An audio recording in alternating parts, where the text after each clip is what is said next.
Assalomu alaykum aziz tomoshabinlar. Bugungi videomizda ko'pchilikni, ayniqsa keksa yoshdagi fuqarolarimizni jiddiy tashvishga solayotgan hayotiy ahamiyatga ega bir savolga javob beramiz.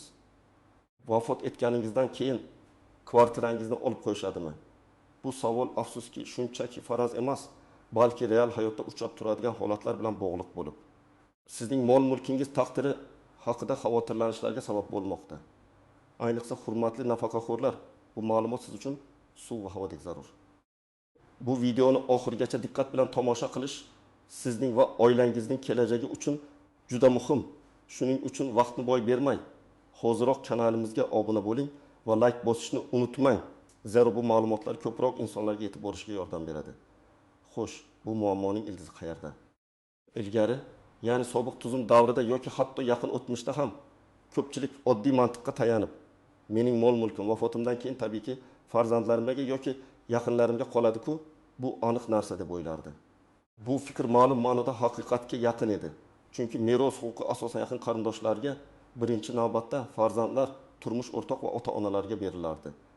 Qarzdorlik masalasi esa odatda bunchalik keskin tarzda mol-mulkni yo'qotishga olib kelmasdi. Chunki o'sha paytda bank kreditlari, ipoteka kabi tushunchalar hozirgidek keng tarqalmagan edi. Ammo bugungi kunda vaziyat sezilarli darajada o'zgardi. Bozor iqtisodiyoti sharoitida qonunchilikka ko'plab yangi moddalar va tushunchalar kiritildi.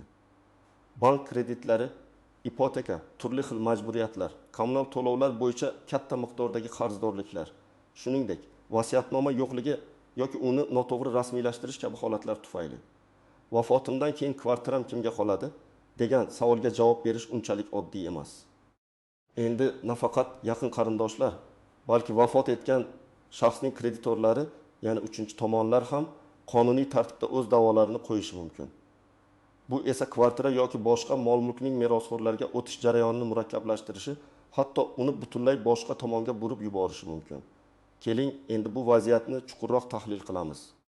Kimlar aynan bu holatdan tashvishlanishi kerak va kimlar nisbatan xotirjam bo'lishi mumkin? Birinchi navbatda mol-mulkingiz taqdiri haqida jiddiy tashvishlanishingiz kerak bo'lgan holatlar. Birinchidan, agar sizning nomingizda bankdan olingan katta miqdordagi kreditlar, ipoteka yoki boshqa moliyaviy majburiyatlar mavjud bo'lsa, ayniqsa ushbu kreditlar garovga qo'yilgan mol-mulk, masalan, kvartira hisobiga olingan bo'lsa, vaziyat juda jiddiy. Merosxo'rlar nafaqat mol-mulkni, balki marhumning barcha qarz majburiyatlarini ham meros qilib olishadi. Agar merosxo'rlar qarzni to'lashga qodir bo'lmasalar, bank sud orqali garovga qo'yilgan mol-mulkni, ya'ni kvartirani sotish va qarzni undirish huquqiga ega bo'ladi. Misol, tasavvur qiling.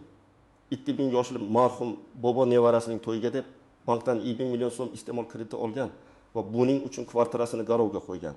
Afsuski to'satdan vafot etgan.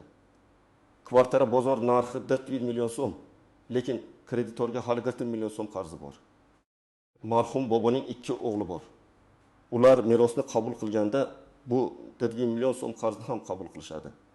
Agar o'g'illar bu qarzni to'lamasalar, bank sudga murojaat qilib, kvartirani sotish va qarzni undirish huquqini talab qilish mumkin. Bu degani, bank kvartirani sotib, qarzini qoplab, qolgan pulni merosxo'rlarga qaytarish kerak. Lekin agar kvartiraning narxi qarz miqdorini zo'rg'a qoplashga yetsa, merosxo'rlar deyarli hech narsasiz qolishi mumkin. Yoki agar bank sudga berish jarayonlarini boshlagan bo'lsa va marhumning o'g'illari merosdan voz kechmasa, bank garovdagi mulkni musodara qilish uchun harakatlarni boshlaydi. Ba'zida bunday kreditlar sug'urta qilinadi, lekin buni har doim ham bilib bo'lmaydi va sug'urta shartnomalar har doim ham barcha holatlarni qamrab olmasligi mumkin. Ikkinchidan, agar sizda kommunal to'lovlar, gaz, elektr energiyasi, suv, isitish xizmatlari yoki soliqlardan juda katta miqdorda qarzdorlik yig'ilgan bo'lsa, bu qarzdorliklar ham merosga o'tadi va merosxo'rlar ularni to'lashi shart. Agar qarzdorlik juda katta bo'lib, merosxo'rlar uni to'lashga qurbi yetmasa, kreditorlar, kommunal xizmat ko'rsatuvchi tashkilotlar sud orqali meros mulkiga da'vo qilishlari mumkin. Bu kabi holatlar kamdan kam bo'lsa-da, katta miqdordagi qarzdorlik yillar davomida to'lanmagan bo'lsa, u jiddiy muammoga aylanishi mumkin. Misol, Toshkent shahridagi bir nafaka yoshlikdagi ayol farzandlari chet elda bo'lgani uchun uydagi kommunal to'lovlarni muntazam to'lashga ulgurmaydi. To'plangan qarzdorlik 25 million so'mdan oshib ketadi. Ayol vafot etgan so'ng farzandlari kelib kvartirani meros qilib olishni xohlashadi. Ammo ular katta miqdordagi qarzdorlikka duch kelishadi. Agar ular bu qarzni to'lamasalar, kommunal xizmatlar tashkiloti sud orqali kvartiraga da'vo qilishi va uni sotib qarzini undirishni talab qilishi mumkin. Bunda agar farzandlar bu qarzdorlikni o'z vaqtida hal qilmasalar, hatto kvartiradan ayrilishi mumkin. Bunday holatlarda merosxo'rlar ko'pincha qarzni to'lashga majbur bo'lishadi. Aks holda mulkdan mahrum bo'lish xavfi mavjud bo'ladi. Uchinchidan, agar sizning yaqin merosxo'rlaringiz, farzandlar, turmush o'rtoq, ota-ona bo'lmasa va siz vasiyatnoma yozmagan bo'lsangiz, bunday holatda qonun bo'yicha merosxo'rlikning keyingi navbatlari aka-ukalar, opa-singillar, amaki-xolalar va hokazo ko'rib chiqiladi. Agar hech qanday qonuniy merosxo'r topilmasa, mol-mulk merosxo'rsiz mulk deb topilib, davlat mulkiga o'tishi mumkin. Bu holat ayniqsa yolg'iz yashayotgan keksa insonlar uchun dolzarbdir. Misol, taqudi yoshli bir ayolning farzandlari yo'q, turmush o'rtog'i vafot etgan, ota-onasi ham tirik emas, yaqin qarindoshlari ham yo'q. Uning nomida Toshkent markazida qimmatbaho kvartira bor. Ayol vasiyatnoma yozishga ulgurmaydi va to'satdan vafot etadi. Qonun bo'yicha merosxo'rlik navbatlari ko'rib chiqiladi. Agar uzoq qarindoshlar ham topilmasa yoki ular merosni qabul qilishni istamasalar, masalan, kvartira juda eskirgan va ta'mir talab bo'lsa, yoki ular shunchaki merosdan bexabar bo'lsalar, ushbu kvartira davlat tasarrufiga o'tishi mumkin. Bu holatda hatto uzoq qarindoshlar ham kelajakda kvartiraga da'vo qila olishmaydi. Meros huquqi bo'yicha belgilangan muddat ichida da'vo qilinmagan mulk davlatga o'tadi. 4-dan, agar siz urbot ta'minlash shartnomasi yoki renta shartnomasi kabi kelishuvlarga imzo chekkan bo'lsangiz, bu shartnomalar asosan yolg'iz keksa yoshdagi fuqarolarga g'amxo'rlik qilish evaziga ularning mol-mulkini ko'pincha kvartirasini vafotidan keyin berishni nazarda tutadi. Bunday shartnomalar juda ko'plab noaniqliklarga va firibgarlik holatlariga sabab bo'lishi mumkin. Agar shartnoma noto'g'ri tuzilgan bo'lsa yoki shartnoma bo'yicha majburiyatlar bajarilmagan bo'lsa, merosxo'rlar agar ular bo'lsa yoki davlat kvartiraga da'vo qilishi mumkin. Bu shartnomalar odatda notarial tartibda tasdiqlanishi shart. Misol, 75 yoshli yolg'iz pensioner opa o'ziga qarashni va har oyda ma'lum miqdorda pul berib turishni va'da qilgan yosh oila bilan urbot ta'minlash shartnomasi tuzadi. Shartnomaga ko'ra, opa vafot etganidan so'ng uning kvartirasi shu oilaga o'tishi kerak. Biroq bir necha yildan so'ng oila o'z majburiyatlarini to'liq bajarmay qo'yadi. Oy pul berishni kechiktiradi. Opa kasal bo'lganda qaramaydi. Opa vafot etgandan keyin opaning uzoq qarindoshlari, masalan, jiyanlari paydo bo'lib, shartnomani sud orqali haqiqiy emas deb topishni talab qilishadi. Agar sud shartnomaning shartlari to'liq bajarilmagani yoki u noqonuniy tuzilgani aniqlasa, kvartira qarindoshlariga meros qilib qoldirishi yoki merosxo'rlar yo'qligida davlatga o'tishi mumkin. Shartnoma tuzgan oila esa hech narsasiz qoladi. Endi esa kimlar nisbatan xotirjam bo'lishi mumkinligini ko'rib chiqamiz. Birinchidan, agar sizning ismingizda katta miqdordagi qarzdorliklar bo'lmasa, ya'ni bank kreditlari yo'q, kommunal to'lovlar muntazam to'lab boriladi va soliqlar bo'yicha ham muammolar mavjud emas. Ikkinchidan, agar sizning yaqin merosxo'rlaringiz, farzandlar, turmush o'rtoq, ota-ona mavjud bo'lsa va ular merosni qabul qilishga tayyor bo'lsalar. Odatda meros huquqida birinchi navbatdagi merosxo'rlar doimo ustuvor hisoblanadi.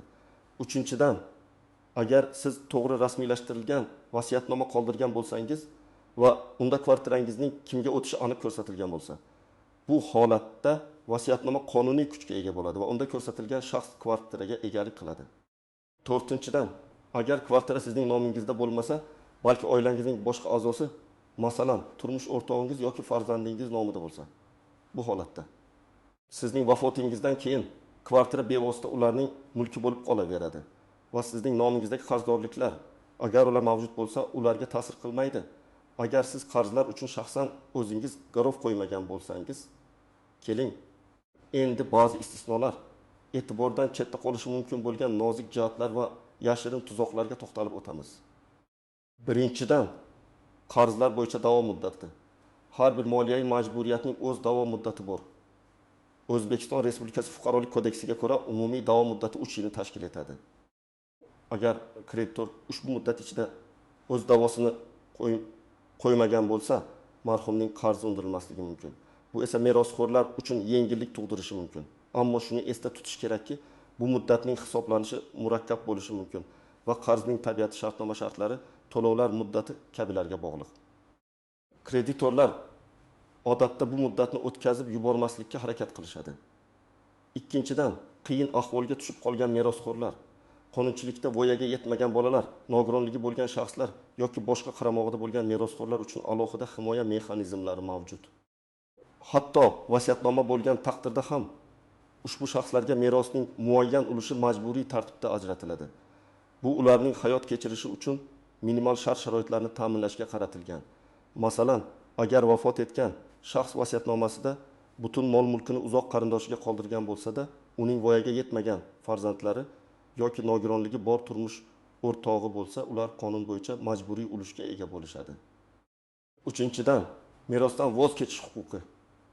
Agar meros tarkibidagi qarzlar mol-mulkning qiymatini oshib ketgan bo'lsa, merosxo'rlar merosni qabul qilishdan voz kechish huquqiga ega. Bunday holatda ular nafaqat mol-mulkni, balki barcha qarz majburiyatlarini ham rad etishadi. Bu juda muhim nuansa. Chunki agar merosxo'rlar bilmay turib merosni qabul qilsalar, ular merosning barcha qarzlarini ham bo'ynlariga olishadi.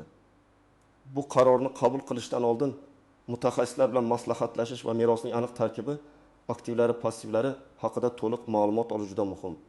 To'rtinchidan, birgalikdagi mulkchilik.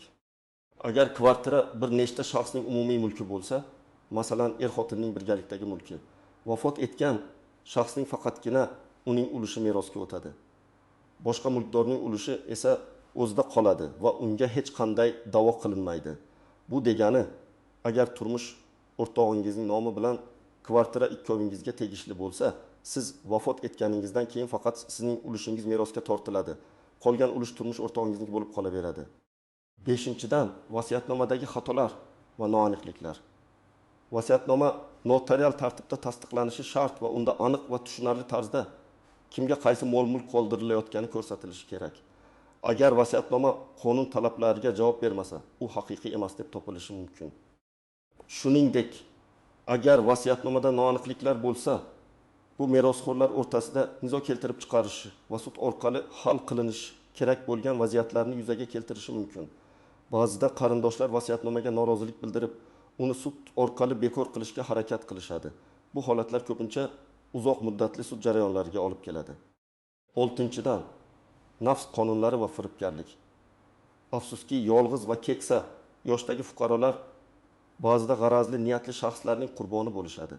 Bunday shaxslar keksalarning ishonchiga kirib, ularni o'z mulklarini, kvartirasini o'z nomlariga o'tkazishga majburlashadi yoki turli shubhali shartnomalar tuzishga undashadi. Masalan, sizga qarashamiz, oylik pensiyangizga qo'shimcha pul beramiz. Evaziga kvartirangizni vafotingizdan keyin bizga qoldirasiz degan va'dalar bilan aldashadi. Bunday hollarda shartnoma qonuniy kuchga ega bo'lsa ham, keyinchalik bunday shartnomalarni sud orqali bekor qilish juda qiyin kechadi. Shuning uchun har qanday shartnomani imzolashdan oldin albatta advokat bilan maslahatlashish va uni diqqat bilan o'rganish shart. 7-dan, kredit sug'urtasi. Agar siz kredit olganingizda hayot sug'urtasi shartnomasini ham imzolagan bo'lsangiz, vafotingizdan keyin sug'urta kompaniyasi sizning qarzingizni to'lashi mumkin. Bu merosxo'rlar uchun katta yengillikdir. Ammo har doim ham bunday sug'urta shartnomalari barcha turdagi kreditlarni yoki holatlarni qamrab olmasligi mumkin. Sug'urta shartnomasining shartlarini diqqat bilan o'rganib chiqish kerak. Aziz tomoshabinlar, ko'rib turganingizdek, bu masalada juda ko'p nozik jihatlar mavjud. Endi esa kvartirangizning taqdirdan xotirjam bo'lishingiz uchun nimalar qilishingiz kerakligi haqida amaliy maslahatlar beraman. Birinchi va eng muhim maslahat, o'zingizning barcha qarzdorliklaringizni muntazam ravishda nazorat qiling va ularni o'z vaqtida to'lang. Bu kommunal to'lovlar, gaz, elektr, suv, uy-joy kommunal xizmatlari, soliqlar, mol-mulk solig'i, yer solig'i va boshqalar va bank kreditlari bo'lishi mumkin. Har oyda kvitansiyalarni tekshirib boring. Bankdagi kreditlaringizning qoldiq summasini bilib turing. Agar imkoni bo'lsa, bank kreditlarini imkon qadar tezroq to'lashga harakat qiling. Bu kelajakda merosxo'rlaringizning bosh og'rig'ini kamaytiradi. Bankdan kredit olganingizda sug'urta shartnomasini ham ko'rib chiqing. Ikkinchi maslahat, albatta vasiyatnoma tuzing va uni notarial tartibda rasmiylashtiring. Bu sizning oxirgi xohishingizni qonuniy tarzda mustahkamlashning eng ishonchli yo'li. Qayerga borish kerak? Eng yaqin davlat notarial idorasiga murojaat qiling. Notariuslar sizga vasiyatnoma tuzishda yordam berishadi va uning qonun talablariga muvofiq bo'lishini ta'minlashadi. Qanday hujjatlar kerak?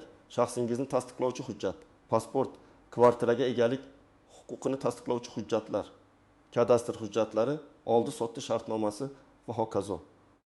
Nimalarni yozish kerak?